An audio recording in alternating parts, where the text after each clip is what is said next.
26일이면 코로나19 백신 접종이 시작됩니다. 보건당국의 조사에 따르면 1차 접종 대상자의 93.8%가 백신 접종에 동의하고 있습니다. 미국, 영국, 일본 등보다 월등히 높은 호응도입니다. 국민께서 백신 접종에 많은 기대와 희망을 갖고 계시는 것입니다. 11월 집단 면역 형성이 성공하려면 접종률을 최대한 높이는 것이 관건입니다. 현명하게 판단하시는 국민들께 감사드립니다. 백신은 과학의 영역입니다. 아스트라제네카 백신은 영국에서 옥스퍼드 백신이라며 크게 각광받고 있다고 합니다. 화이자, 모더나 백신 모두 세계보건기구에서 품질과 안전을 공인받았습니다. 특히 프란치스코 교황께서는 백신을 부정하는 것은 자신은 물론 타인의 목숨까지 위태롭게 하는 위험한 일이라고 하시며 접종을 독려하셨습니다. 민주당은 정부와 함께 국민의 신뢰 속에서 백신 접종이 공정하고 신속하게 진행되도록 최선을 다할 것입니다. 코로나 장기화로 경제적 피해가 크게 확산되고 있습니다. 최근 발표된 1월 고용 동향과 가계 동향 조사 등에 따르면 취업자 수가 크게 줄고 경제활동 참가율이 하락하면서 가계 소득과 소비가 동반 감소하고 있는 것으로 나타났습니다. 이렇게 소득, 소비, 고용이 위축되면 불평등이 심화되고 공동체의 위기가 증폭될 우려가 있습니다. 넓고 두터운 지원이 민생 피해의 확대를 막고 경제 회복을 앞당길 확실한 정책 수단입니다. 당과 정부는 넓고 두터운 재난지원금을 반영할 추경안을 28일까지 합의할 것입니다. 이런 상황에 야당은 백신에 대한 불신과 불안을 부채질하고 있습니다. 재난지원금에 대해서도 근거 없는 폄훼를 계속하고 있습니다. 코로나 위기로 벼랑에 몰린 국민을 돕고 경제 활성화를 위해 재정을 투입하는 것은 세계의 공통된 정책 방향입니다.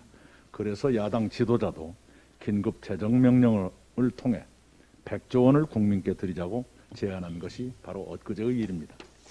그런데 지금 야당은 백신 접종과 재난지원금을 서울, 부산 시장 선거와 연관지어 비난하고 있습니다.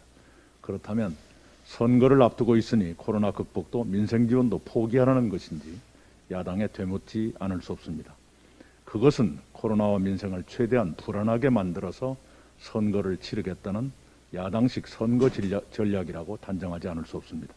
국민의 생명과 민생은 선거를 넘어 그 무엇보다도 중요합니다. 국민의 고통을 덜어드리는 길에 야당도 함께해 주시기 바랍니다. 대한의사협회가 국회 보건복지위의 의료법 개정에 반발하며 총파업과 함께 코로나19 백신 접종 협력 중단 가능성까지 언급했습니다.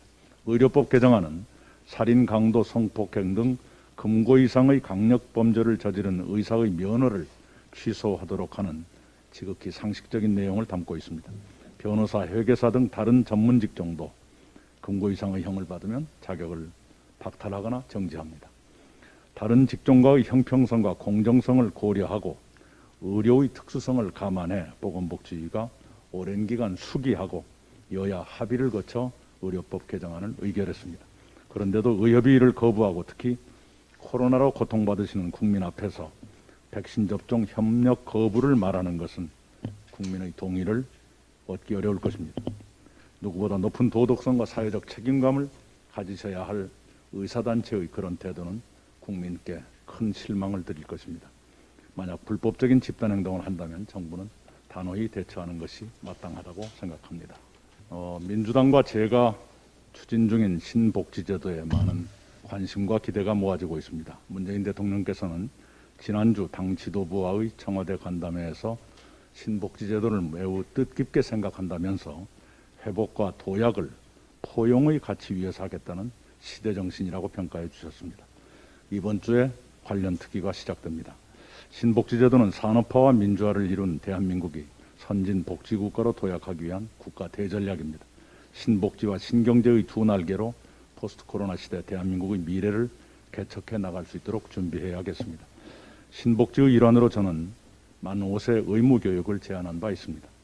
오늘은 두 번째로 유치원 무상급식을 검토해 보시도록 제안 드리고 싶습니다. 서울시가 2011년 시작한 초중고 무상급식이 10년 만인 올해 모든 초중고 학생에게 시행됩니다. 그러나 유치원 급식은 학부모가 부담하고 있습니다. 유치원 무상급식을 위해서는 어린이집과의 형평성을 위해 누리과정 지원을 현실화해야 하는 등 몇 가지 과제가 놓여 있습니다. 유치원 무상급식은 새로운 민주당 서울시장의 최우선 과제의 하나가 될 것입니다. 국민생활기준 2030 특위에서 서울시장 후보들과 함께 정교하게 가다듬어 구체적인 공약으로 제시될 수 있도록 준비해 주시기 바랍니다. 가덕도 신공항 특별법이 지난주 국회 국토교통위원회에서 여야 합의로 의결됐습니다. 부산, 울산, 경남의 역사를 바꿀 가덕도 신공항이 마침내 시야에 들어왔습니다. 20년이나 이어진 희망 고문을 끝내겠다는 저의 약속을 지키게 되어서 더없이 기쁩니다. 가덕도 신공항은 부울경의 새로운 미래를 열고 대한민국의 균형 발전에 기여하는 기념비적 사건이 될 것입니다. 가덕도 신공항은 항만, 철도와 함께 트라이포트를 형성해 부산의 제도약과 동남권 메가시티의 핵심적인 자극제가 될 것입니다. 그렇게 대한민국 제2도시의 운명을 바꾸고 대한민국의 미래를 바꿀 것이라고 저는 확신합니다. 민주당은 특별법을 26일 본회의에서 통과시킬 것입니다.